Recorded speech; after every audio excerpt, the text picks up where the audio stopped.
কেইটামান নতুন কাম কৰিব খুজিছো আপোনালোকক সেই বিষয়ে জনাব খুজিছো কেন্দ্ৰীয় চৰকাৰে ইতিমধ্যে অষ্টম দৰমহা আয়োগ গঠন কৰিছে ভাৰতৰ কোনো ৰাজ্যই এতিয়ালৈকে ৰাজ্যিক পৰ্যায়ত ষ্টেট পে কমিশ্যন গঠন কৰা নাই কিন্তু আজি আমি অসমৰ প্ৰাক্তন অতিৰিক্ত মুখ্য সচিব সুভাষ দাসৰ অধ্যক্ষতাত আসাম পে কমিশ্যন কনষ্টিটিউট কৰাৰ সিদ্ধান্ত লৈছে এতিয়ালৈকে ভাৰতৰ কোনো ষ্টেট গভৰ্ণমেণ্টে পে কমিশ্যন কনষ্টিটিউট কৰা নাই আপোনালোকে জানে যে আমাৰ ৰাজ্যত এটা স্কিম আছে যাৰ দ্বাৰা আমি ছোৱালীসকলক শিক্ষাৰ বাবে আগ্ৰহী কৰোঁ সেইটো হ'ল নিযুত মইনা আঁচনি নিযুত মইনা আঁচনিৰ জৰিয়তে আমি অসমৰ বহু ছাত্ৰ ছাত্ৰীক আজি আমি মান্থলি স্কলাৰশ্বিপ দি যাব পাৰিছো আৰু পোষ্ট গ্ৰেজুৱেটত 2500 টকা গ্ৰেজুৱেটত 1250 টকা আৰু হাই ছেকেণ্ডাৰীত আমি 1000 টকাকৈ ছোৱালীসকলক আগবঢ়াম যেতিয়া ছোৱালীসকলক আমি আগবঢ়োৱাৰ নিশ্চিত উদ্দেশ্য আছিল যে আমি বাল্য বিবাহ প্ৰতিৰোধ কৰিব খোজো কিন্তু যোৱা কেইটামান দিনত ৰাজ্যত আমাৰ ছাত্ৰসকলে অলমষ্ট এটা নীৰৱ আন্দোলন কৰিছে যে তেওঁলোককো বাবু আঁচনি এটা লাগে আজি আমি এই ধৰণে আপোনালোকক জনাব খুজিছো যে পোষ্ট গ্ৰেজুৱেট পঢ়া ছাত্ৰসকলক আমি ফেব্ৰুৱাৰী মাহৰ 1 তাৰিখৰ পৰা মাহত 2000 টকাকৈ আগবঢ়াম আৰু গ্ৰেজুৱেট পঢ়া ছাত্ৰসকলক আমি মাহত 1000 টকাকৈ আগবঢ়াম প্ৰথম বৰ্ষৰ পৰা এই বছৰ আমি টিডিসি আৰু পিজি ফাৰ্ষ্ট ইয়াৰৰ ষ্টুডেণ্টবিলাকক বা ষ্টুডেণ্টসকলক এই আঁচনিত আমি সামৰি ল'ম এই আঁচনিখন সকলোৰে বাবে মুকলি নহ'ব যাৰ পিতৃ মাতৃৰ উপাৰ্জন 4 লাখ টকালৈকে আছে তেওঁলোকৰ বাবে আঁচনিখন দিয়া হ'ব বিলো 4 লাখ চৰকাৰী চাকৰিয়াল আদি এই আঁচনিৰ পৰা বাদ পৰিব ছোৱালীসকলৰ ক্ষেত্ৰত আমি সকলোকে দিছো বাবু আঁচনিত আমি 4 লাখ টকা উপাৰ্জনলৈকে আমি এই আঁচনিৰ সহায় আগবঢ়াম আমাৰ ৰাজ্যত আমি আমাৰ জ্যেষ্ঠ নাগৰিকসকলক আমি 250 টকাকৈ বৃদ্ধ পেঞ্চন দিওঁ জানুৱাৰী মাহৰ পৰা আমি তেওঁলোকক 400 টকাকৈ বৃদ্ধ পেঞ্চন দিয়াৰ সিদ্ধান্ত লৈছো আগতে আমি বৰ্তমান 250 টকা দি আছো আমি তেওঁলোকৰ বৃদ্ধ পেঞ্চন বা জ্যেষ্ঠ লোকৰ সন্মান ৰাখি আমি 400 টকালৈকে বৃদ্ধি কৰিম শেষত মই অসমৰ মহিলাসকলৰ বাবে এটা খবৰ দিব বিচাৰিছো নিৰ্বাচনৰ সময়ছোৱাত অৰুণোদয় আঁচনি প্ৰদান কৰা সদায় এটা বিতৰ্কিত বিষয় হৈ থাকে সেইকাৰণে কেতিয়াবা বিৰোধী পক্ষেও আপত্তি কৰে যে ইলেকশ্যন চলি থাকোঁতে কিয় অৰুণোদয় দিলে আমি যাতে বিতৰ্কৰ ঊৰ্ধত থাকিব পাৰোঁ ফেব্ৰুৱাৰী মাহৰ 20 তাৰিখে অসমৰ প্ৰতিগৰাকী অৰুণোদয় হিতাধিকাৰীক বিহুৰ উপহাৰ হিচাপে আমি আগতীয়াকৈ 8000 টকা দিম তাৰমানে প্ৰতিগৰাকী আই মাতৃ যিসকলে অৰুণোদয় আঁচনি পাই আছে they will get জানুৱাৰীত আমি তেওঁলোকক নিদিওঁ একো ফেব্ৰুৱাৰী মাহত একেলগে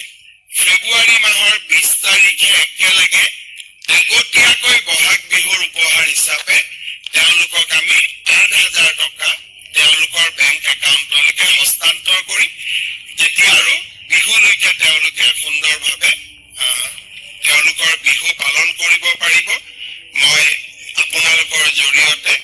অসমৰ আই মাতৃ সকললৈকে এই সুন্দৰ উপহাৰটো ঘোষণা ৰাজ্যত নিবনুৱা যুৱক যুৱতীক আমি 1 লাখ চৰকাৰী চাকৰি দিম বুলি কৈছিলো আপোনালোকে জানি ভাল পাব যে আমি ইতিমধ্যে 1,46,000ত ভৰি দিছো যোৱা 9 আৰু 10 তাৰিখে এডিআৰি 10,000 নিযুক্তি হোৱাৰ লগে লগে ই 1.5 লাখৰ সংখ্যা পাৰ কৰিব আৰু ফেব্ৰুৱাৰী মাহত হ'বলগীয়া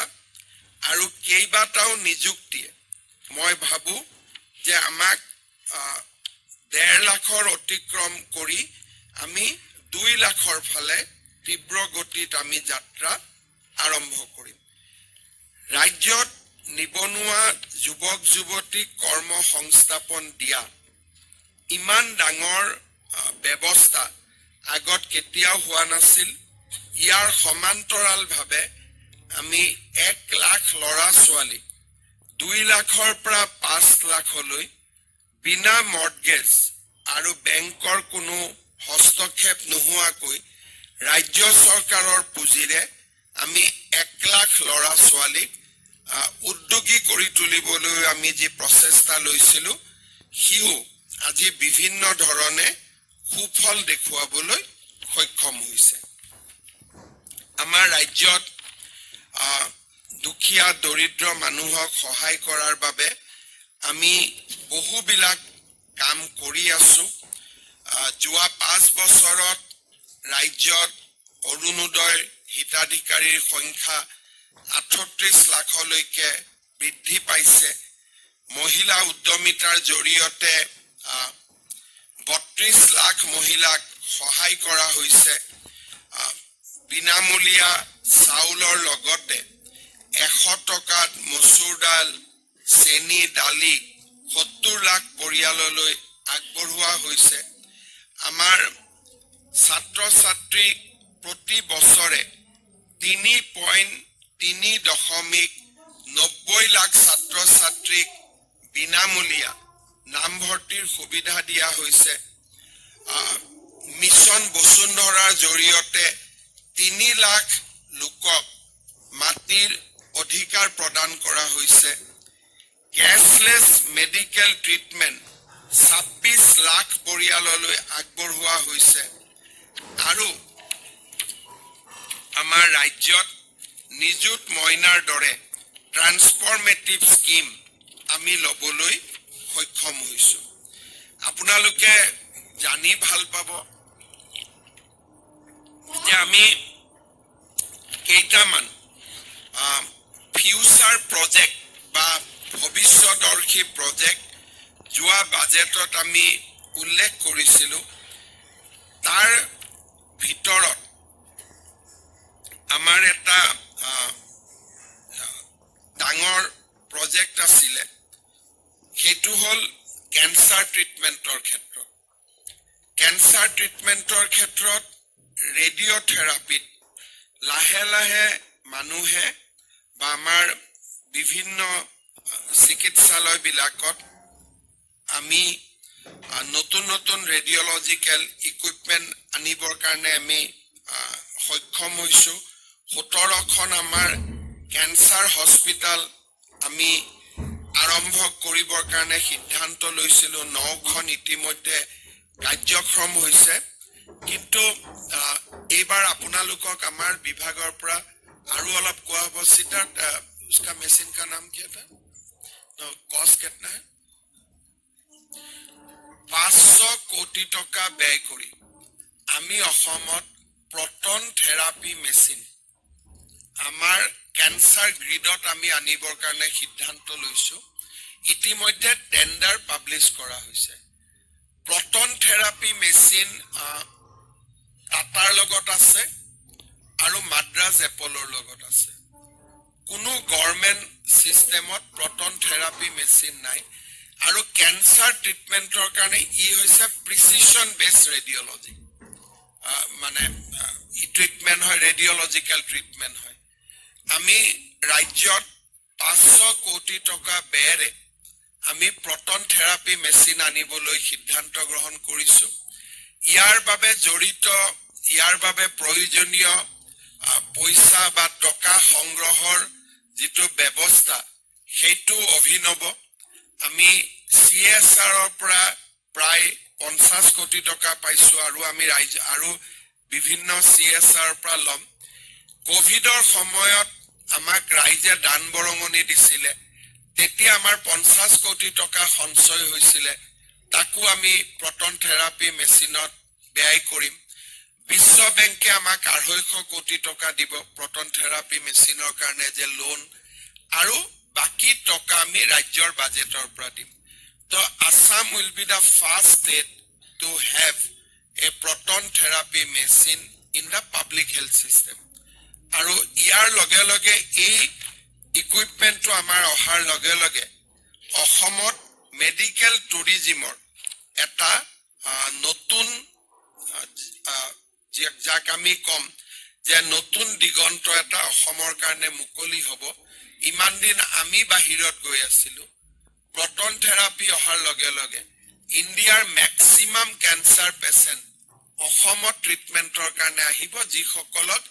হাই ৰেঞ্জত ৰেডিঅ'থেৰাপিৰ প্ৰয়োজন আছে এই সময়ছোৱাত আমি 5218টা শিশুৰ হাৰ্টৰ অস্ত্ৰোপচাৰ কৰিব পাৰিছো আমি ন্যাশনাল ডায়ালিসিস প্ৰগ্ৰামেৰে 10 লাখ কিডনি পেশেন্টৰ ডায়ালিসিস সেশন কৰিব পাৰিছো আৰু আমি ফ্ৰী ডায়াগনস্টিক স্কিমৰ জৰিয়তে আমি প্ৰায় 40 লাখ লোকক আমি বিনামূলীয়াকৈ আমি বিভিন্ন ডায়াগনিষ্টৰ সুবিধা দিব পাৰিছো ৰাজ্যৰ শিক্ষা খণ্ডত ড্ৰপ আউট আমাৰ যেটো ৰেট আছিলে তাত আমি প্ৰথমবাৰৰ বাবে যাক কয় অংকুশ বা তাক আমি এটা হল্ড কৰিব পাৰিছো যে ড্ৰপ আউটৰ সংখ্যা যাতে বাঢ়ি না যায় 2015 চনত আমাৰ প্ৰাইমেৰী স্কুলত ড্ৰপ আউট আছিলে 7.4 এতিয়া আমাৰ ড্ৰপ আউট 3.8 লৈকে নামিছে আপাৰ প্ৰাইমেৰী ড্ৰপ আউট আছিলে 7.1% এতিয়া 5% লৈ নামিছে আৰু সেকেন্ডাৰী 30% আছিলে এতিয়া আমি 17% লৈকে হ্ৰাস কৰিবলৈ আমি সক্ষম হৈছো আমাৰ টি গাৰ্ডেনৰ ক্ষেত্ৰত যিখন আমি বিল পাস কৰিছো যত নেকি টি গাৰ্ডেনৰ মাটি বা লেবাৰ কলনীৰ মাটি আমি টি গাৰ্ডেনৰ